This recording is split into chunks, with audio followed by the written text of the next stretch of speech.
खुलुमबाय गोजोन फुंबिलि बयनिसिमबो नोंथांमोनखौ आंनि चेनेलाव गासैखौबो बरायनाय बावहरग्रोनाय थाबाय आसा खालामो नोंथांमोना खौरांखौ नायनानै मोजां मोनगोन।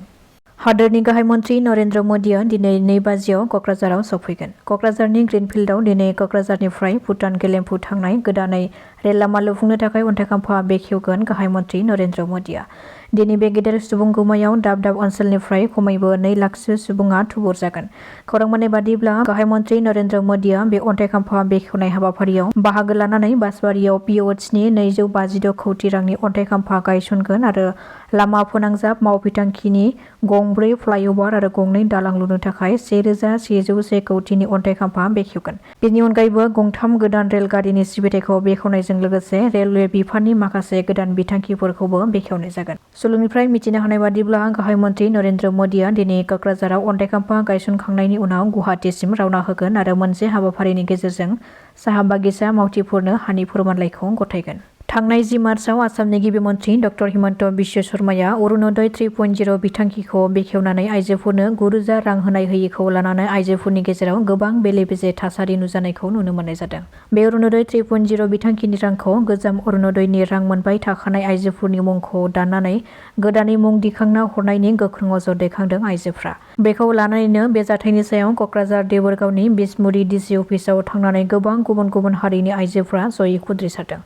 आइजोफ्रा अजद होनाय बादिब्ला बे 3.0 अरुणोदय आसनिखौ गोरिब नखरनि सोलाय सोरखारि साख्रिआवलाफोरनि बिसि राजखान्थि लिडार नखरनि बिसिफ्रासो मोननो हादों आरो बेजों लोगोसेनो नखरसेयावनो 2-3 आइजोफ्रा मोनदों जायनि जाहोनाव गोरिब नखरनि रान्दि बेंगुरा सुबुंफोरा बे आसनिखौ मोननो हायाखै होननानै अजद दैखांदों। बेखौ लानानैनो आइजोफ्रा डक्टर हिमन्त बिश्व शर्माखौ बेनि सायाव गोख्रों राहा लानो थाखाय दाबि खालामदों।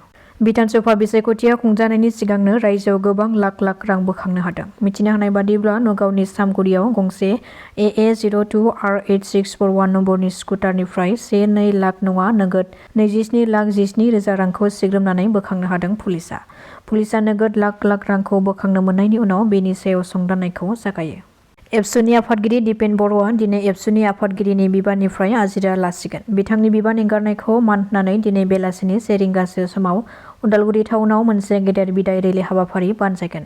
बिथाङा एबसुनि आफादगिरि बिबानखौ एंगारनायनि उनावनो 14 मार्च एबा गाबोननि सानाव इउपिपिएल दोलोआव हाबसिगोन होननानै खौरां मोननाय जादों।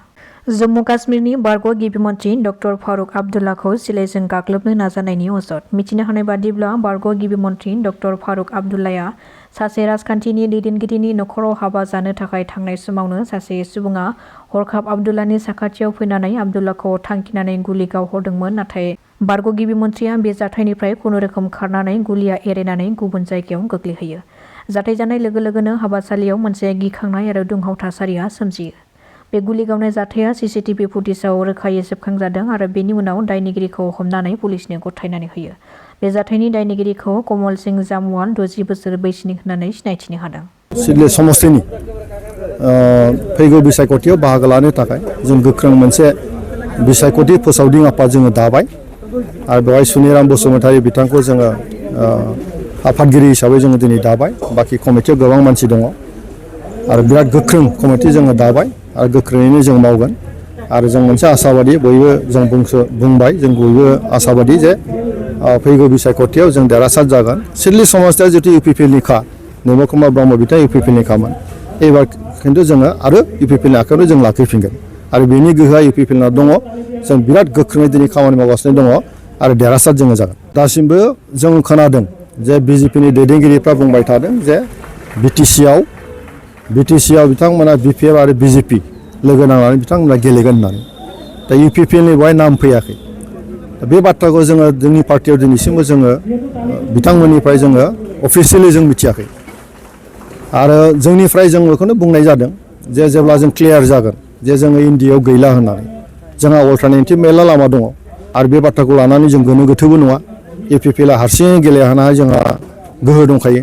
थांनाय बिटिसिआवबो जों हारसिङै गेलेदों जों 7 जन देरहादों आरो थांनाय बिटिसि बिसायख'थियाव जोंनि रायजो राजाफोरनि जि अननाय बे खमायाखै बारायदोंसो।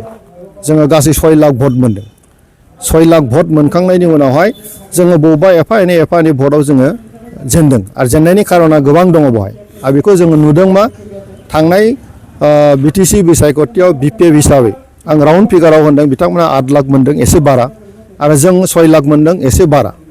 दा बिथांमोना जि 8 लाख मोनहैदों बेवहाय बिथांमोना मा परिस्थितियाव 8 लाखखौ मोनखो बेखौ जों बिजिरनानै नायदों नुबाय मा जोङो जोंनि 6 लाखआ जोंनि इउपिपिएलनि अर्गेनिक भट बेवहाय रावनिबो अननाय गैया जोंनि इउपिपिएलनि मानसिफ्रानो होजोबदों बिसोरो खुनु खारनायबो नङा बे इन्टेगैनो थाबाय थागोन नाथाय बिपिएफनिखौ जों नुबाय बिथांमोना जि बाथ्राखौ बुंनानै जोंखौ फेजेननो नाजादोंमोन थांनाय बाराव बिथांमोना बुंदोंमोन मा जे माने इउपिपिएलआ बिजेपिजों लोगो जानानै बिटिसिखौ फानबाय बे बाथ्राखौ बुंनानै बिथांमोना रायजोफोरखौ फोसावदों आरो बिथांमोना बुंदों मा जोङो एबा हारसिङैनो सरकार दागोन बे बाथ्राखौ बुंनानै रायजोफोरनि गेजेराव हाबहैदों खिन्थु बिसायख'थिनि उनावहाय 28टा सिट मोननानैबो बिथांमोना हारसिं सरकार दानो हादिया बिथांमोना एनडिएआव हाबनानै बिजेपिजों लोगो नांनानै सरकार दाबाय थारमाने रायजोफोरखौ थगायबाय दा बे बाथ्राखौ दिनै रायजो राजाफ्रा मोजाङै मिथिबाय गतिके 2.5 लाखनिफ्राय 3 लाख भटआ जोंखौ बिजेपिजों थादों होननानै बिजेपिखौ गाज्रि मोनग्रा जायफोर भट